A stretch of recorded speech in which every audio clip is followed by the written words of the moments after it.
Hola. Hola. Hope everybody's doing well today. So we just wanted to hop on here again today. We haven't made a video in a few days, so trying to keep it regular here a little bit. We got situated into our new home now. We're just north of Merida between, we're just north of Merida between Progreso and Merida. So about 10 minutes north of the city and about 20 minutes from the coast, so we're not too terribly far away. And so we're in a gated community. It's like a condominium. It's got a swimming pool, gym, laundry facilities, not too terribly far away. We do have a laundry room in here. We were thinking about getting a little spin washer that you can buy fairly cheap, about 300 bucks. And everyone just hangs their clothes here, right? There's no need for a dryer. Got lots of natural sunlight. And there's also saunas on location, and then it's got showers outside by the pool, showers and bathroom for men and women. And then upstairs in the gym area, there's showers as well, where the saunas are, for men and women both. And then there's also a common area downstairs from the gym, which you're going to use free Wi-Fi if you don't have no internet in your suite, like we didn't for a couple days. But we did go and get internet from Telemex, and they told us it would be a week, but they came out the very next day and they hooked us all up, so we're rocking and rolling with fiber optics internet, 150 gigabytes, and it's we're paying just over $21 Canadian a month for 150 megabytes. So that's pretty reasonable, very, very cheap, a lot cheaper than what we're paying in Canada, I'll tell you that. And yeah, it's a really nice place here, it really is. It's very quiet, like I said, it's in a little gated community. It's more of a townhouse, but well, it is a townhouse. So it has 2 bedrooms and 2.5 baths, and the bedrooms are upstairs, and downstairs is the living room and kitchen. It's kind of open concept, as you can see, and that's our patio behind us in the background, and those doors actually open all the way up, so you can have the whole wall opens right up, so you're bringing the outside inside. Of course, I don't think we'll be doing that too often with the bugs, but I don't know what this little guy is doing. He's just squirming around here. So yeah, we're very, very happy to be here, absolutely. And Jennifer's going to talk a little bit about the process that we went through to get rent this place. A little bit different than Canada for sure, so I'll let Jennifer talk about that. Go ahead, babe. Yeah, so we used the services of a realtor to find us a rental. Friends of ours that are in the area hooked us up with actually more than one realtor. So we had more than one realtor looking for places.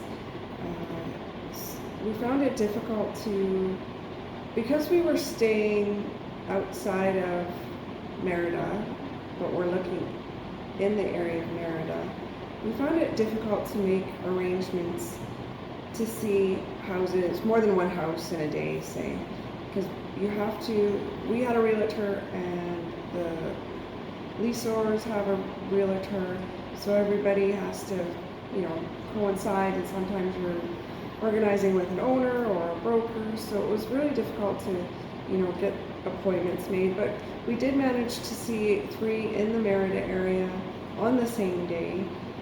I think it took us 2 days to get those appointments.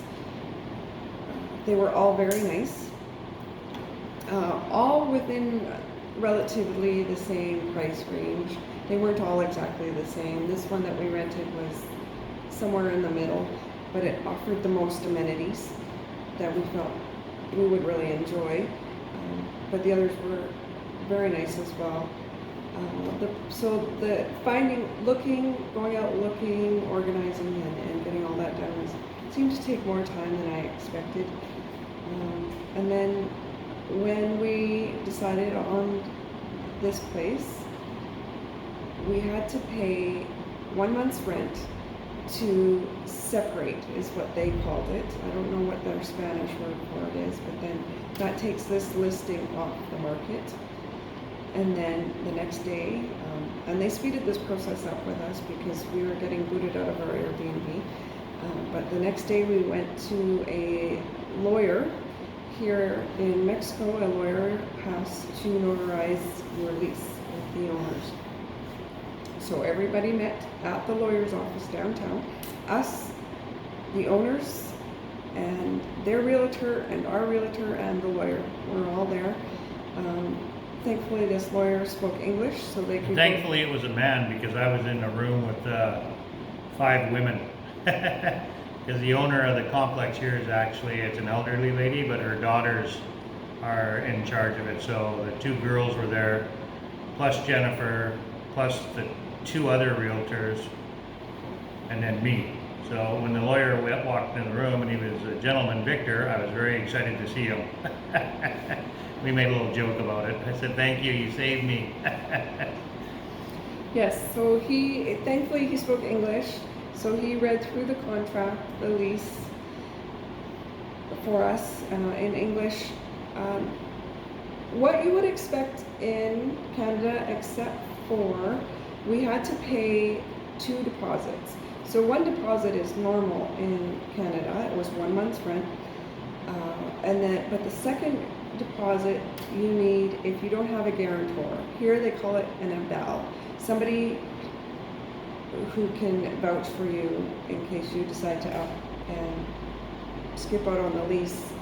They are then financially responsible for the remainder of the lease. We do not have an aval or guarantor here in Mexico, so we did have to pay that second deposit. We should get both deposits back at the end of our lease after we've met our obligations, should we decide to move on. If we have to renew the lease, then we have to go back to the lawyer's office and do everything all over again. So that's 3 months of worth of rent that we paid just to get in here.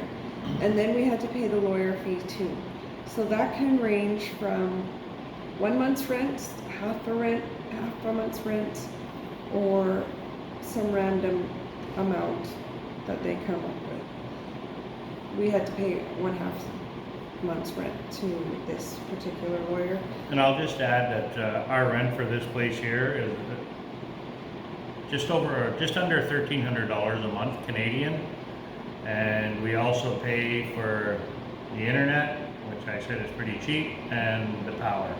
So the internet and power plus our $1,300 Canadian all in, which is pretty decent considering what this place offers, and it is a pretty nice townhouse. It's pretty nice in here.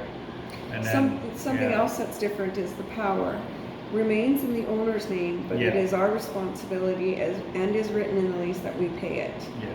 And apparently it just magically shows up. Someone will bring the bill, I'm sure. Yeah, I'm sure. So, I'm not sure, was there any other differences in the lease? Well, that you're responsible, right? You're more responsible here in Mexico if there's anything breaks or whatever. That's kind of why we went this route with the condo, with the shared pool and everything. Because my friend who has a place in Merida, I guess her pool started leaking, and the landlord they had to pay for part of the repair. They had to pay $500 Canadian to repair the leaking pool, and they didn't cause the leak.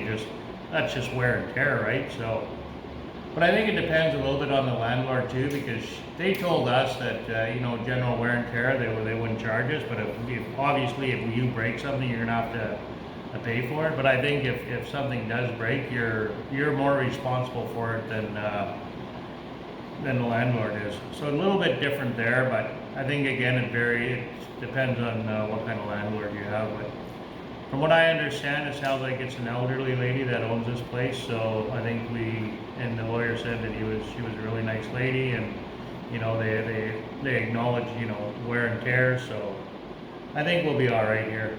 I think it'll be good. So now I'm not responsible for the pool at all, right? The maintenance, no nothing.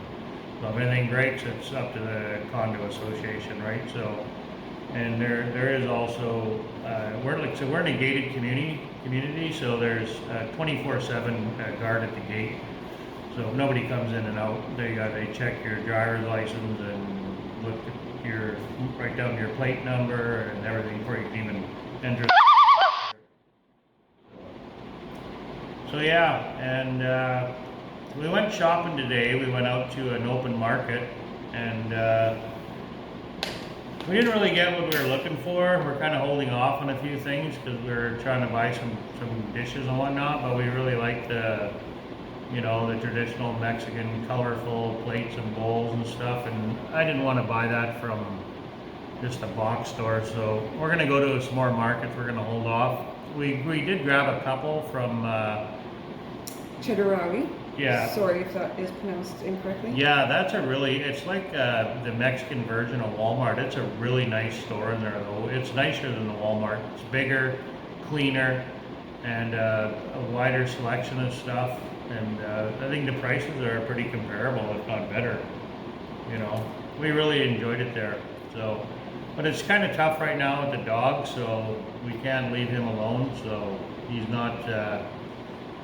He's not familiar with this place yet. We went outside and checked the garbage a couple days ago, or the other day, and left him for like 5 minutes, and he was howling and crying like crazy. And we were only gone for a couple minutes, so we don't want to put him through that stress. So we're just going to keep taking him out till he's used to it. So we'll just take turns going into the store. It's nice out anyway, so stand outside and wait while one shops and one looks after the dog. So that's what we've been doing. And I think I changed my mind about, I was going to get a motorcycle first, but now I think I'm going to get a car first, because to get registration and plates and everything is a little bit tricky. We haven't even finished our process for our residency yet, so we're working on that right now. We've taken the second step, but it's not complete yet, so it'd just be easier to buy a car first, I think, and it'll give me a chance to get used to driving around in Mexico a little bit better with the car before I attempt with a motorcycle. I mean, I've had my bike license back in Canada since I was 16, but driving a motorcycle in Mexico is a little bit different than driving one in Canada. That's for sure.